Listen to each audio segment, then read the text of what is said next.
Hi guys, I tried to do a Facebook Live and I choose the word try on purpose because on multiple attempts, I was told that I didn't have a good connection, even though I have 4G and it's all there. There's other things planned and in the works that I'm not even going to fight against. I'm just going to deliver the message, which is what's most important.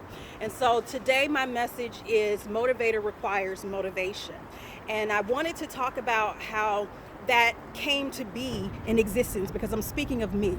I am a motivator. That's my God-given purpose in life. It's one of the things that I know I'm gifted in. And so when I am waking and I'm not feeling quite myself, when I'm not of me, I start to look into what's really happening, especially when I woke up with a headache. That's not of me. I don't get those.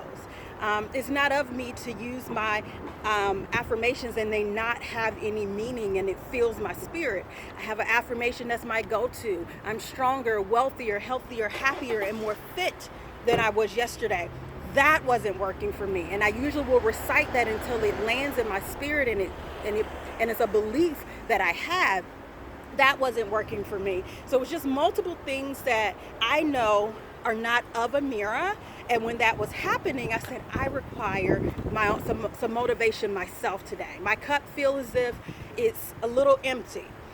And I'm able to do that because I consciously each and every day do things that are of me. So when I'm out of sorts, I can recognize that and I can say to you that I am out of sorts. So this video is for me as much as it is for you, in hopes that you can start connecting with yourself more and understanding it. I chose the word require because when we use the word need, it comes from a place of desperation. And I'm not desperate for motivation because that makes it like I'm gonna hoard it, or it comes from a place of just, again, desperation, where it's like, I gotta, and you can't even relax into what you're receiving because you're just so on edge to get it. So I required it, which comes into a place more of ease, more of a receiving place. So that's why I called it that. The second thing that I was starting to say is, if I require motivation, what is it that I'm going to do? And I said, I'm going to be confiding today. I'm going to be more vulnerable today. And in that space of my vulnerability, I know that some things are going to be uncovered. But I required talking with a confidant that, one, wasn't going to validate where I was at all, that wasn't going to try to diagnose the issue and make it something. Not someone that was going to excuse where I am right now and just that.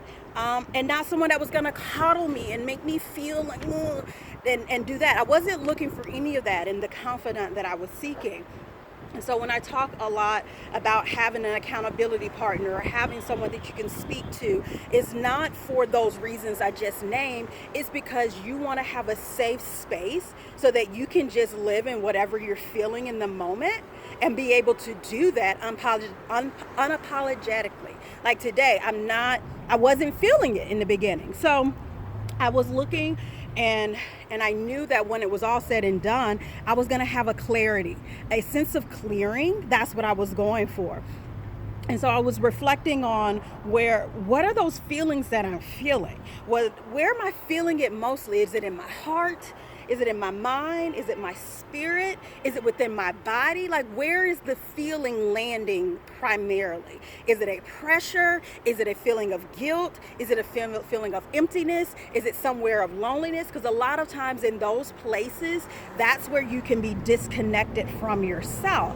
So I was looking and trying to evaluate if any of those things was happening. And I realized it's pressure that I'm putting on myself, a lot of extreme pressure for some goals that I'm planning to hit. And so I wanted to share that with someone that, again, wasn't going to validate that wasn't going to diagnose me putting pressure on myself and what that means. I wasn't looking for someone to excuse me and say, oh no, don't pressure yourself, just go with the flow and just, it's going to, just make light of it. And then I wasn't looking for someone to cuddle me and say, oh, Amira, you go far every day and, do those. I wasn't looking for any of those things. I just wanted to share what I was feeling, and the feeling was pressure. And so in that feeling, I decided to say, okay, well, how can I go beyond that? How can I relieve some of this pressure? These are the questions I started to ask myself. So if you're not able to break free have that confidant there just as a landing space for you to share with. And I ask for you to do this with a person instead of just talking to yourself, because sometimes having that person, that body, that living being there gives you a sense of support without coddling you, gives you a sense of connection without actually feeling alone. So that's where I'm going from with this. And so as I started to look into what was happening, I started getting some clarity. I started getting some clearing. And I was saying that I see my target and I'm going to hit my target. Like, I know that that's going to be. So as I live in that space of knowing, pressure starts being relieved, like a pressure point. Like, you know how you just have something that's just squeezing you tight? Pressure started to leave me as I started expressing how I believed I was going to see my target, which I do, and then I'm going to hit my target, which it is. That was helpful for me. And so it's not going to happen for me from me creating a force. It's not going to happen with creating pressure. And it's definitely not going to happen if I'm competing with some outside sources. So for me, it's from a place of consistency. And when I hit that and I realized that that's what it was, maybe lack of consistency or consistency in the wrong direction won't create what my target is about. And so I started looking at all of that, and then in the moment and sharing and talking and evaluating and questioning, I started becoming a mirror, and I started to wake up, and I started to get my shine and my smile on, and I wanted to go through those steps that I followed because I know you too have those days. I know there are moments when you're just like, I am not of myself right now.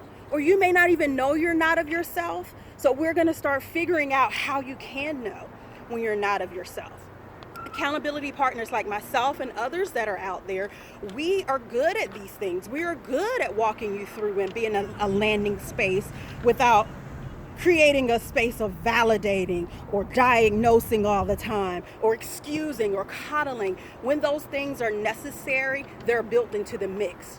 But there's not the go-to spaces to go to all the time. So I'm here to tell you that your motivator, that required motivation, is back and motivated. So I'm able to share, and I know that this is going to remind me and motivate me just as much as hopefully it lands on you and gets an opportunity to motivate you. We're going into our very first full week of June, mid-year. Big deal for us, right? Just remember, no force, no pressure, no competition is needed. When you're consistent, you will see the target and you can hit the target. So I love you guys. Have a great day. It's a very long video, but it's worth the watch. Bye.